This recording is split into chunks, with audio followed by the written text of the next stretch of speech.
Hi friends, welcome back to my channel. This is Dawn from Crafty in Texas.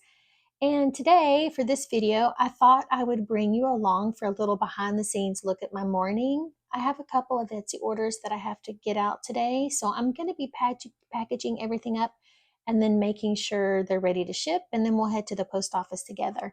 So if you enjoy seeing day-to-day side of running a small handmade business, I hope you stick around and let's get these packages on their way.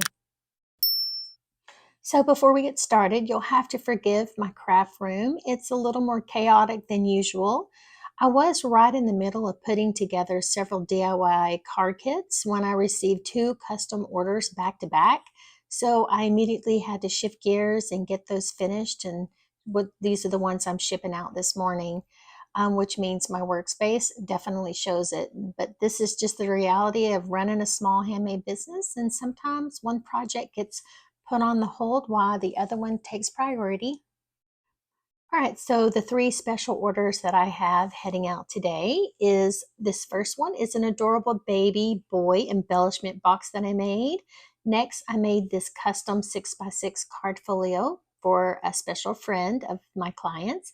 And then finally, I have a romantic 12 by 12 scrapbook layout that's on its way to its new home.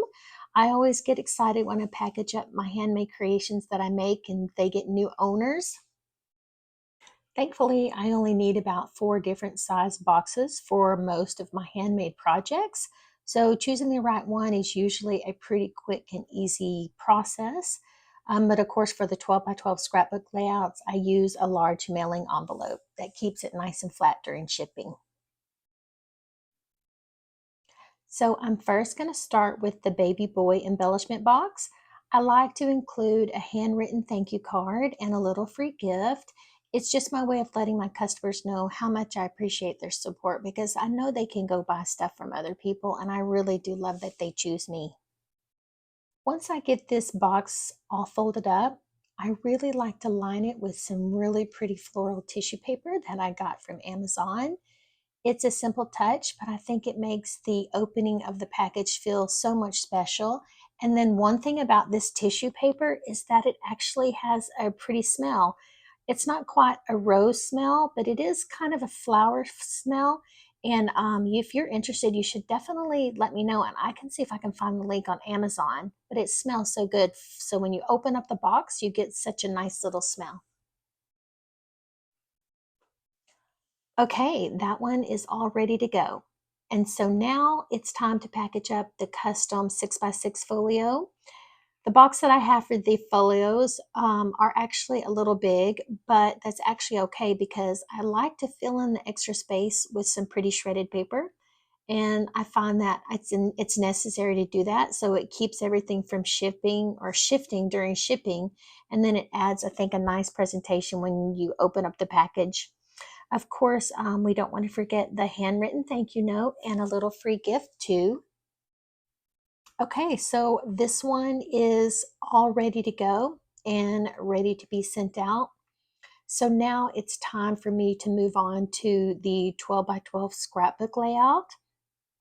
I do use a 13 by 13 mailing envelope along with 2 pieces of chipboard, and I put one on the front and one on the back. Of course, the hope with this is that it will keep everything nice and protected during shipping. I also write "Do not bend" on the package, the front and the back. Thankfully, I've never had any issues with my layouts arriving safely. So I think this packaging method has worked really well for me.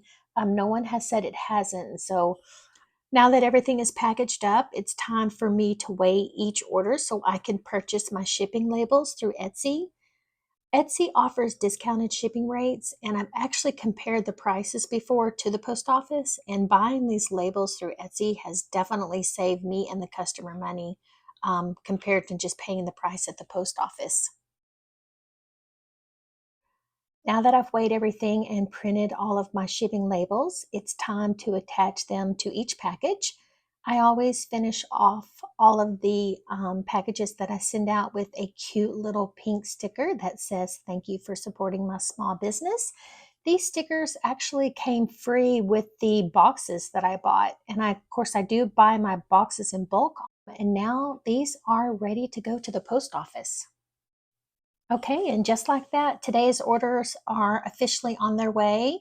I hope you enjoyed coming along with me for a little behind the scenes look at my Etsy shipping routine. If you enjoyed this video, I'd love for you to give it a thumbs up and subscribe so you don't miss any future videos. Thank you so much for watching, and until next time, happy crafting!